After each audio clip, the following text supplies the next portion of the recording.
고금, 소청, 모습 아내를 탐낸 생원.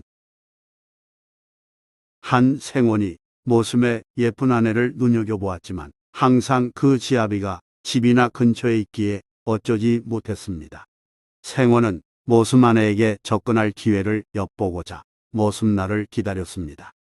모습날은 음력 2월 초하룻 날을 이르는 말로 주인은 모슴에게 술과 음식을 한 통 내어 위로하고 모슴은 이날만큼은 일하지 않고 노래하고 춤추며 하루를 즐기는 관습이 있습니다.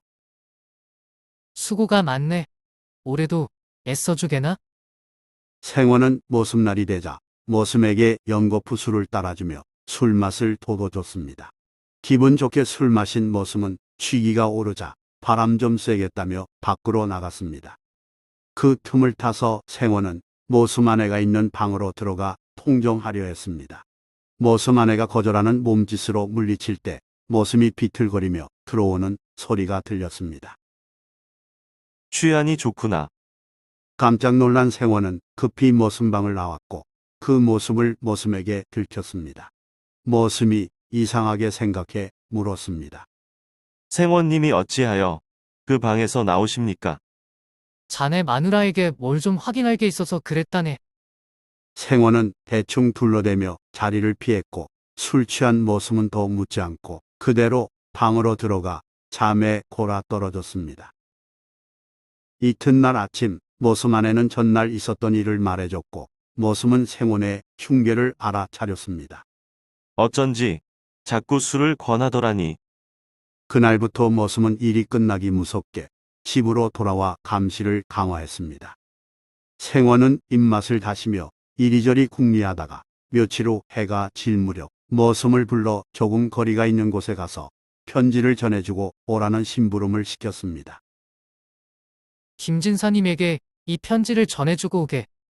전에 없던 일인지라 모슴은 생원의 계책을 눈치채고 방으로 돌아와 아내에게 말했습니다. 생원님이 내게 아무개 댁에 편지를 전달하라고 하네. 그런데 나는 지금 복통 때문에 가기 어려우니 자네가 나를 대신해서 이 편지를 전달해 주구려. 모슴 아내는 그 즉시 출발했고 모슴은 불을 끈 채 방에 누웠습니다. 1시경쯤 흐른 뒤 생원은 모슴이 어느 정도 멀리 갔다고 판단해 모슴 아내가 홀로 있을 방으로 몰래 들어갔습니다. 컴컴한 방에서 생원은 더듬더듬 모슴 아내를 찾았고 이윽고 생원의 손이 모슴 몸에 닿았습니다. 생원의 손이 상대의 팔을 지나 가슴으로 갈 때 누워있던 모슴은 그 손의 주인이 생원임을 직감하고 급히 일어나 큰 소리로 말했습니다. 어떤 놈이 이 캄캄한 밤에 무슨 수작으로 남의 방에 들어왔느냐? 모슴이 호통을 치자 모슴이 있을 줄은 생각지도 못한 생원은 갑작스레 당한 일에 적잖이 놀랐습니다. 그러나 이내 마음을 진정하고 기지를 발휘해 큰 소리로 모슴을 꾸짖었습니다. 내가 내게 편지를 전하라고 했는데 너는 어찌하여 감히 내 아내를 대신 보내놓고 방 안에 편히 누워 있느냐? 생원은 잠시 숨을 고른 후 이어 말했습니다. 나를 속이고자 했느냐? 내 이럴 줄 알고 일부러 와본 것인데 정말 그렇구나. 양반 주인을 속인 너 같은 놈은 마땅히 엄히 벌하리라. 그러면서 생원은 손으로 모슴을 잡아채고 발로 마구 찼습니다. 모슴은 생원이 자신의 허물을 숨기기 위해 우며댄 말임을 알았지만 생원의 사리가 분명했기에 대응하지 못했습니다. 모슴은 자신이 꾸며댄 계교로 인하여 오히려 자신이 불리한 상황에 몰렸음을 깨달았고 그저 애걸할 수밖에 없었습니다. 소인이 복통으로 인해 부득이 아내를 대신 보냈던 것뿐입니다.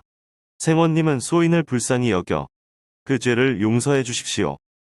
그 말에 생원은 분노를 누그러뜨리며 말했습니다. 내가 이번엔 용서하겠지만 또 이러한 일이 있으면 죽어도 죄가 남을 줄 알라. 몰매를 벗어난 모습은 굽신굽신하며 사죄했고 생원은 거드름 피우며 방에서 나갔습니다. 그로부터 며칠이 지나 석양이 질 무렵 생원은 급한 정갈이라며 다시 모슴에게 편지 심부름을 시켰습니다. 이번에는 틀림없이 내가 다녀오렸다. 알겠습니다. 머슴은 잠시 후 출발했고 생원은 방에서 몰래 지켜보며 회심의 미소를 지었습니다. 1시경쯤 지나 컴컴해지자 생원은 머슴방으로 슬며시 들어가서 손으로 더듬으며 머슴 아내를 찾았습니다. 그런데 방구석 끄트머리에 이르도록 손길에 아무것도 닿지 않았습니다. 그러는 동안 어둠 속에 눈이 적응했는데 방 안을 살펴보니 아무도 없었습니다. 이게 어찌된 일이지? 생원이 어리둥절해할 때 머슴 아내는 머슴과 함께 부지런히 걷고 있었습니다. 머슴은 황혼 무렵 생원이 부르자 김새를 눈치채고 아내로 하여금 대문 바깥에서 기다리게 했으며 예상대로 생원이 편지 전달 심부름을 지시하자 아내와 동행했습니다. 생원은 밤이 되어 머슴 부부가 돌아와서야 그걸 알았으나 허물이 아니므로 그에 대해 뭐라고 탓하지 못했습니다. 이튿날 아침 머슴이 생원을 찾아와 말했습니다. 사정이 생겨 부득이 떠나고자 합니다. 머슴으로부터 뜻밖의 말을 들은 생원은 크게 당황했습니다. 왜냐하면 머슴은 손이 빨라 일을 매우 잘해서 흠잡을 데 없는 일꾼이었기 때문입니다. 신분적으로 종속된 노비가 아니라 계약직 머슴이니 붙잡을 방법이 없어서 생원은 그 이유를 물었습니다. 갑자기 왜 그러는가?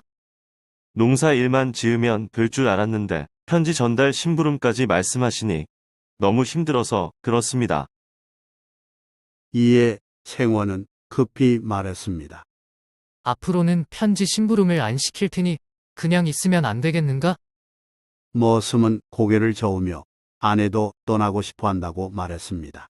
마음 급해진 생원은 사정하듯 부탁했습니다. 세경을 2배로 줄 테니 그냥 있으시게.